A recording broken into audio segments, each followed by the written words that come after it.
بسم الله والحمد لله والصلاة والسلام على رسول الله وعلى آله وصحبه ومن والاه. اما بعد، بعضی از دوستا پرسیدن در رابطه با ماه محرم که ماه محرم چه قسم ماهی است. ماه محرم این اولین ماهی است که سال هجری به ای شروع می شود. اولین ماهی است که از ماهایی که سال هجری به ای شروع می شود و ماه محرم ماهی است که یکی از همون ماهایی از ماههای چارگانه است که الله عزوجل ظلم کردن را در این ماها بر نفس خویش الله عزوجل نهی کردن که فلا تظلموا فیهن انفسکم، بر نفس هاتون در این ماها، خصوصا در این ماهایی که حرام است، بر نفس هاتون ظلم نکنید.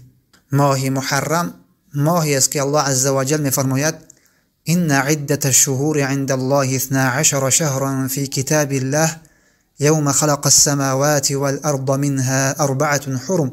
تعداد ماها در نزد الله عزوجل در کتاب الله عزوجل از روزی که الله سبحانه و تعالی آسمان ها و زمین را خلق کرده است، تعداد ماها الله سبحانه و تعالی میفرماید که 12 شهر، 12 ماه هستند.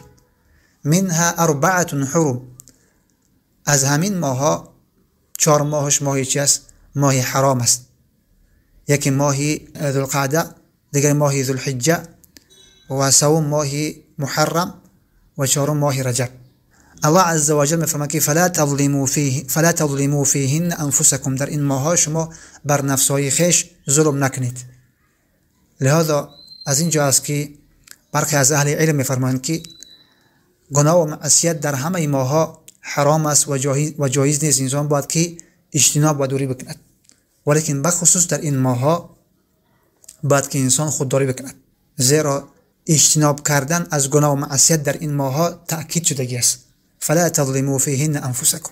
از این خاطر است که در این ماها حرام شدگی است جنگ کردن، چون که بعضی از اهل علم میفرمایند که حرام است ابتدای جنگ کردن، یعنی اگر دشمن حمله کرد باید که شخص از خود دفاع بکنند، مسلمان ها از خودشان دفاع بکنند، ولیکن حرام است شروع کردن جنگ.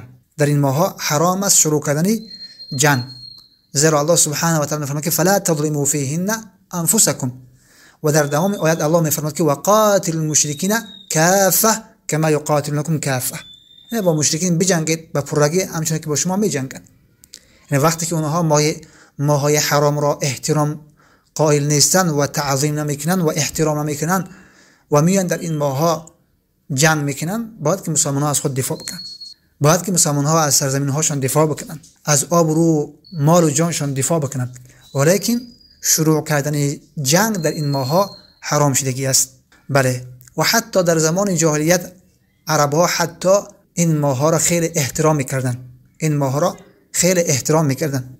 از این خاطر حتی در ماه حرام در حدیثی که از فضیلت روزه گرفتنش که پیامبر اکرم صلی الله علیه و سلم فرمود که افضل الصیام بعد رمضان شهر الله المحرم، بهترین روزه بعد از رمضان، بهترین روزه گرفتن بعد از رمضان این ماه محرم است، شهر الله المحرم، ماه محرم است. البته علما ذکر گرفتند که در اینجا بعضی از اهل علم به نظر هستند که کاملا ماه محرم روزه گرفتن است و بعضی از اهل علم به نظر هستند که بلکه در این روز قصدش روزه گرفتن برخی از روزهای از ماه محرم است، بخصوص روزه گرفتن روز عاشورا و روزه گرفتن قبل از او که بعد از او و برخی از روزهای این را، زیرا پیامبر اکرم صلی الله علیه و سلم اینه که هیچ ماهی را کامل روزه نگرفتند الا مگر ماه رمضان را، چون که مادر عایشه میفرماید که پیامبر اکرم صلی الله علیه و سلم هیچ ماهی را بیشتر روزهایش را روزه گرفته نیستند الا مگر شعبان را، الله اعلم. بارک الله فیکم. ابدک معلومات مختصر در رابطه ماه محرم.